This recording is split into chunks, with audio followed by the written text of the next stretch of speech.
Hello friends, எல்லாருக்கும் வணக்கம். Welcome back to Pot to Plates Kitchen. நான் உங்கள் கிறிஸ்டி.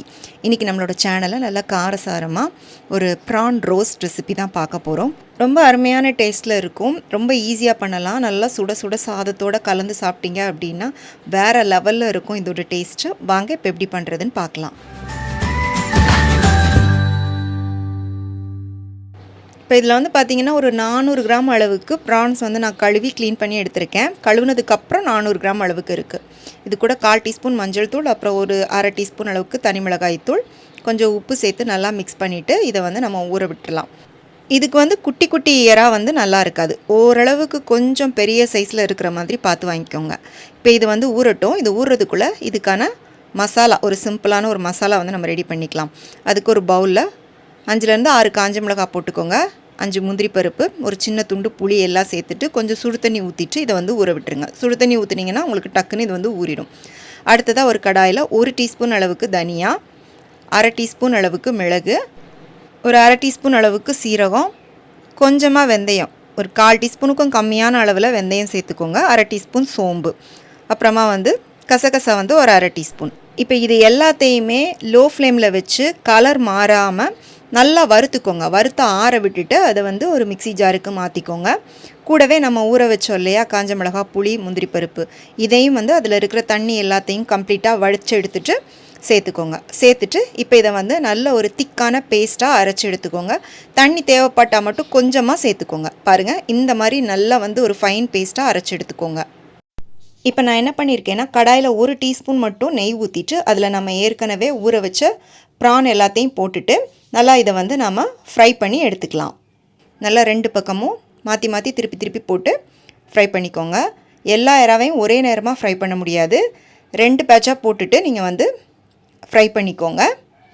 ஃபஸ்ட்டு வந்து உங்களுக்கு வந்து நீங்கள் இறா போட்டோடனே அதுலேருந்து கொஞ்சம் தண்ணி செப்பரேட் ஆகி வர மாதிரி இருக்கும். அப்புறம் அது எல்லாமே ட்ரை ஆகிடும். பாருங்கள், இந்த மாதிரி ஃப்ரை பண்ணி எடுத்து தனியாக வச்சுக்கோங்க. இப்போ பார்த்தீங்கன்னா நான் எல்லா இறாவையும் ஃப்ரை பண்ணி எடுத்துட்டேன். இதை இப்படியே தனியாக நீங்கள் சாப்பிட்டா கூட ரொம்ப டேஸ்ட்டாக இருக்கும். அடுத்ததாக வந்து பார்த்திங்கன்னா அதே கடாயில் 1 டேபிள் ஸ்பூன் நிறைய நெய் போட்டுக்கோங்க. நெய் நல்லா உருகுனதுக்கப்புறமா இதில் வந்து நம்ம வெங்காயம் போட்டுக்கலாம்.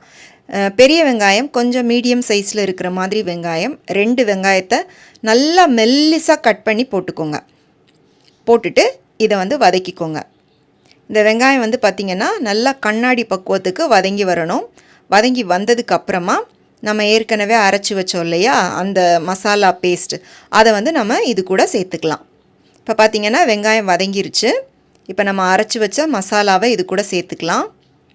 சேர்த்துட்டு ஒரு 5 நிமிஷத்துக்கு அந்த மசாலா, வெங்காயம் எல்லாத்தையும் வந்து நம்ம நல்லா ஒன்று சேர்த்து வதக்கிக்கலாம். இந்த மசாலா போட்டு நீங்கள் வதக்கும் போதே அப்படியே வீடே வந்து பார்த்திங்கன்னா கம கமன்னு மணக்கும். அந்தளவுக்கு அதோட அரோமா வந்து சூப்பராக இருக்கும். இப்போ இது கூட வந்து ஒரு 1/2 டீஸ்பூன் அளவுக்கு இஞ்சி பூண்டு விழுது சேர்த்துட்டு அதோட பச்சை வாசனை போக வதக்கிக்கலாம். வதக்கிட்டு இதுக்கு தேவையான அளவுக்கு உப்பும் சேர்த்துக்கலாம். இந்த மசாலாவுக்கு மட்டும் தேவையான அளவுக்கு உப்பு போட்டுக்கோங்க. ஏற்கனவே நம்ம வந்து ப்ரானில் வந்து உப்பு போட்டு ஊற வச்சு தான் ஃப்ரை பண்ணி வச்சுருக்கோம். அதனால் பார்த்து நீங்கள் வந்து கரெக்டான அளவில் உப்பு சேர்த்துக்கோங்க. சேர்த்துட்டு திரும்பவும் நல்லா வதக்கிக்கோங்க. இப்போ பார்த்திங்கன்னா அந்த மசாலா நல்லா சுருண்டு வதங்கி அப்படியே நல்லா கொஞ்சம் எண்ணெய் பிரிஞ்சு வர ஆரம்பிச்சிருச்சு. இந்த ஸ்டேஜில் நம்ம ஏற்கனவே ஃப்ரை பண்ணி வச்சுருக்கோம் இல்லையா அந்த ப்ரான்ஸை வந்து இது கூட சேர்த்துக்கோங்க. சேர்த்துட்டு நல்லா வந்து கலந்து விட்டுக்கோங்க. இப்போ இது கூட வந்து நம்ம தண்ணிலாம் எதுவுமே சேர்க்க தேவையில்லை. அடுப்பை வந்து கொஞ்சம் ஹை ஃப்ளேமில் வச்சுட்டு கைவிடாமல் நல்லா இந்த மாதிரி நீங்கள் வந்து அதை மிக்ஸ் பண்ணி விட்டுட்டே இருங்க. நல்லா அந்த மசாலா எல்லாமே பார்த்திங்கன்னா ப்ரானில் வந்து நல்லா கோட் ஆகணும். கொஞ்சமாக கருவேப்பிலையும் சேர்த்து போட்டுக்கோங்க, ரொம்ப நல்லாயிருக்கும். நல்லா மசாலா அப்புறம் ப்ரான் எல்லாம் நல்லா மிக்ஸ் ஆகி நல்லா வந்து அந்த கீயில் வந்து ரோஸ்ட் ஆகணும். பாருங்கள், அவ்வளோதான். இப்போ ரெடி ஆயிடுச்சு.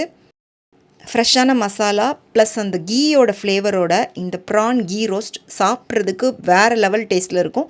கண்டிப்பாக ட்ரை பண்ணிவிட்டு எப்படி இருந்துச்சுன்னு உங்களுடைய கருத்துக்களை கமெண்ட்டில் சொல்லுங்கள். ரெசிபி பிடிச்சிருந்தால் லைக் பண்ணிவிட்டு ஃப்ரெண்ட்ஸ் அண்ட் ஃபேமிலிக்கு ஷேர் பண்ணுங்கள். மீண்டும் வேறொரு ரெசிபியோடு சந்திக்கிறேன். நன்றி, வணக்கம்.